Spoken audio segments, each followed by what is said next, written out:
Everyone, welcome back. It's Melanie, your She Shed Scrapper. So today I am back with a one-page layout using the Never Grow Up collection from Shimelle. It is one that I've had in my stash for quite a while now. And so I decided to dig into it for an outdoor layout. I am actually going to be using another one of those cut files I mentioned in my previous video that I found that I had been kind of hoarding, I guess, from Not Just for Boys Kit Club. This one says Outdoor Adventures and was perfect for my 3 photos because they are kind of all over the place.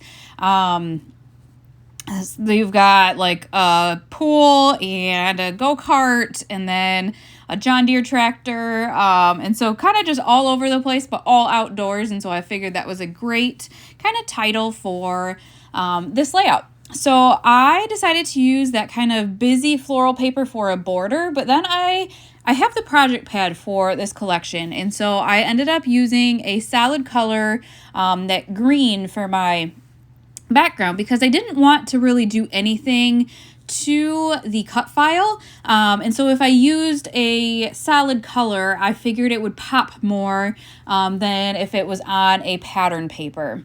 So to add more patterns and I guess to fill in that space on the top, I am actually using, I believe, 4 different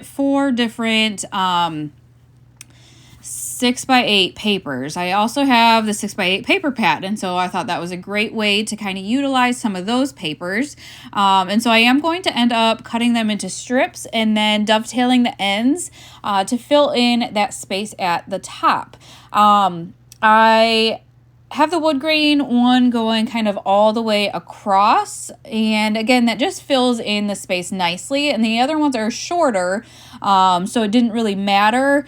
And then when I get to the bottom one, I realized, it would kind of be nice to add some patterns to the left side of the layout as well.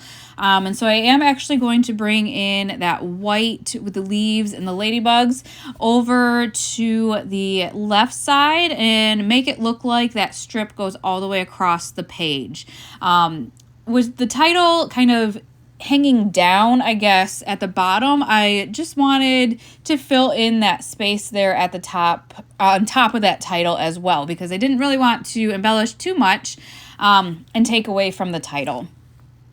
I then decided, I have that little extra space under that white paper that I would add another strip.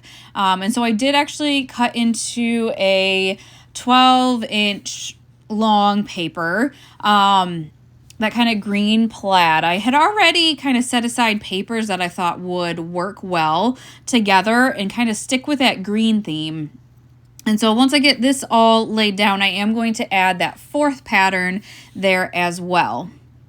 And so I already did tape down the photos, and I'm going to use my tacky glue to glue down the title now. I decided to start with the adventures because I knew that I wanted that to kind of be down low right on the edge of the green paper. And so then that kind of allowed me to, I guess, place the outdoor cut file accordingly.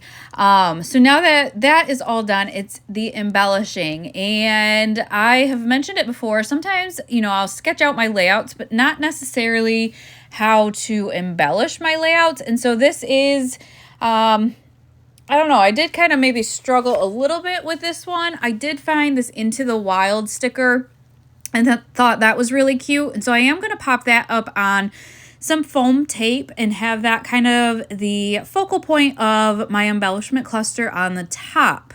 There are just so many different elements of this sticker sheet, or this collection, I should say. There was a little snail, and I quite honestly probably never would have used the snail, but I thought it would look really cute just down at the bottom. Just because, something, I guess, a way to use it up when it's not really the focal point, but can kind of be hidden and still look cute. I do have this Bug Explorer. I think I have the sticker sheet and the chipboard here. Thought maybe I would use it, but didn't find anything really fitting for the photos. So instead, I'm going to go through the embellishments and find, you know, some other things, I guess.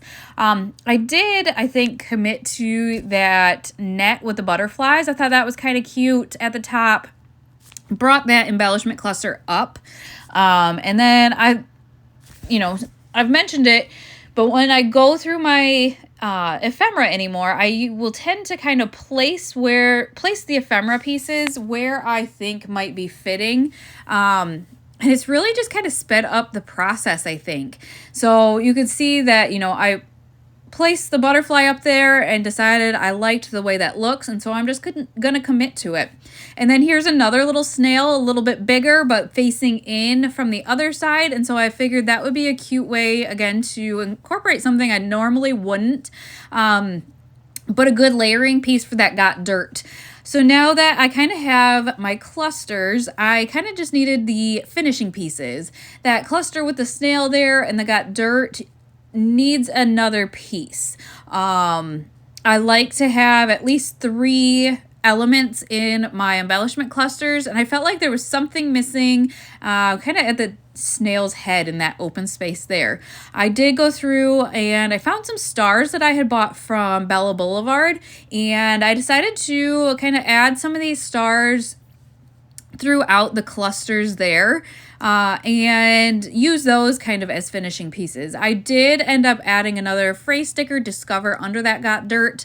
And then really to finish off the clusters, I found some leaves, and so I just tucked them in behind the rest of kind of the ephemera or the embellishments, and really like the way that that looks and kind of just adds another extra little element. So there at the top, I'm going to add just 2 leaves, and then that's going to finish off this layout. So again, I have had this cut file from Not Just for Boys for quite a while, so I don't know if it is still available, but they do have quite a few different ones, so definitely check them out. But I hope you guys enjoyed, and we will see you next time. Bye, guys.